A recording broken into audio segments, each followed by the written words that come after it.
Why do diabetics live shorter lifespans than non-diabetics? The answer is both simple and complicated. Simple in explaining in general terms, complicated in the medical sense.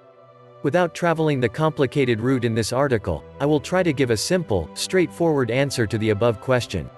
Diabetics live shorter lives than non-diabetics because of diabetic complications. This figure of those living with diabetes ever increasing yearly.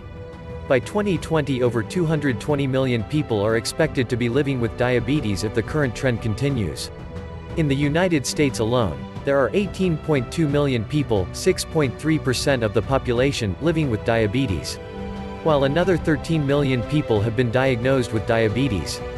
Unfortunately, 5.2 million, or nearly one-third, are unaware that they have the disease.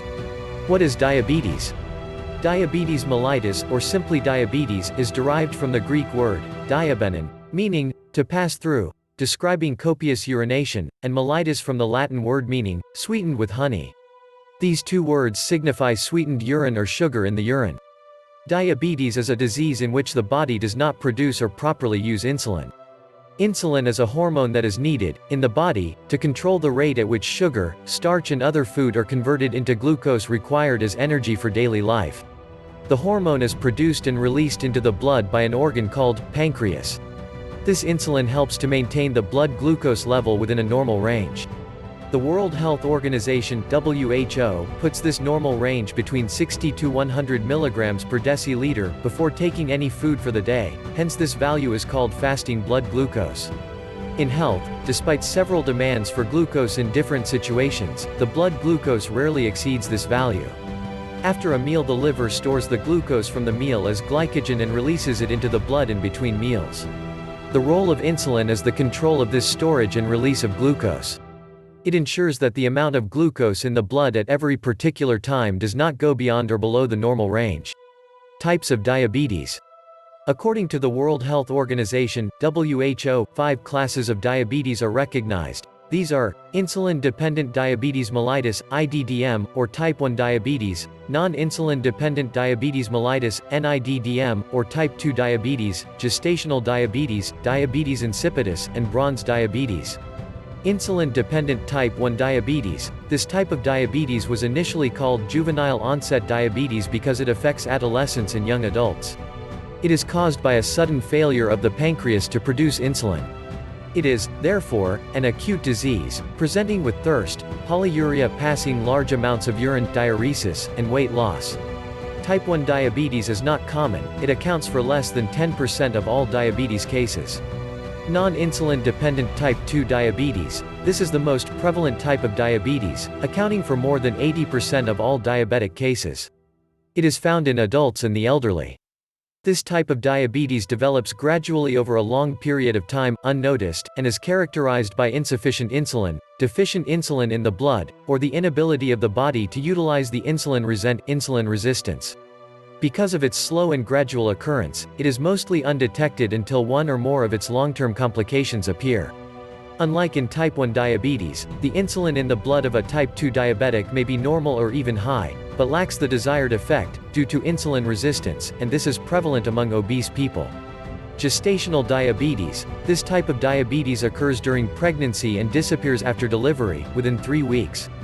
An estimated 3% of all pregnancies are accompanied by gestational diabetes, and almost half of these patients are prone to developing permanent diabetes later in life. What causes diabetes?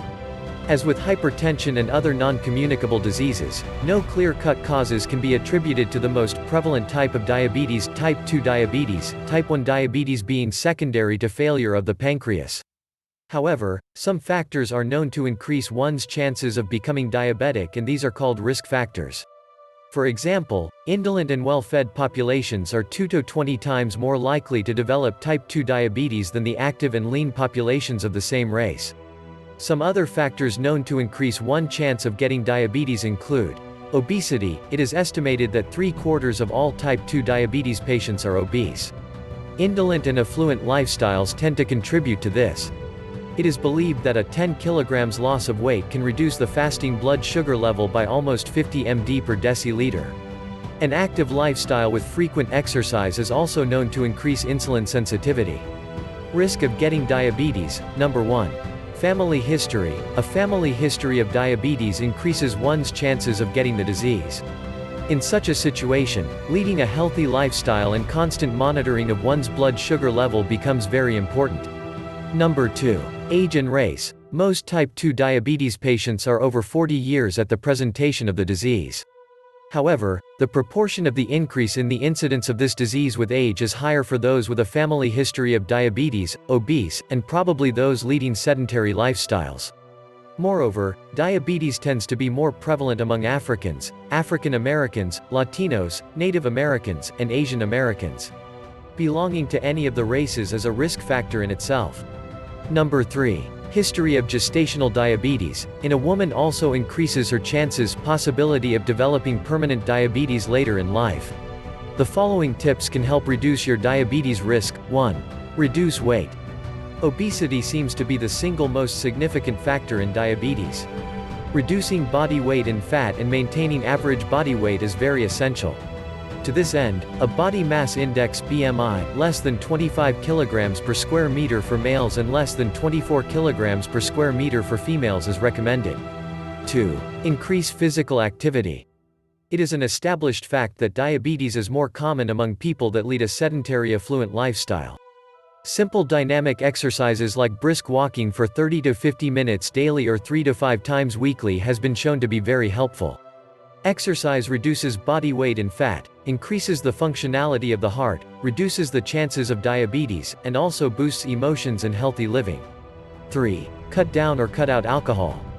Alcoholic intake of more than 2 units per day has been shown to adversely affect the body. Alcohol is an addictive drug that makes it very difficult to maintain a definite amount of intake for a long time. It is better therefore to strive to cut out alcohol completely. 4. Avoid smoking. Cigarette smoke has been shown to contain several poisonous substances.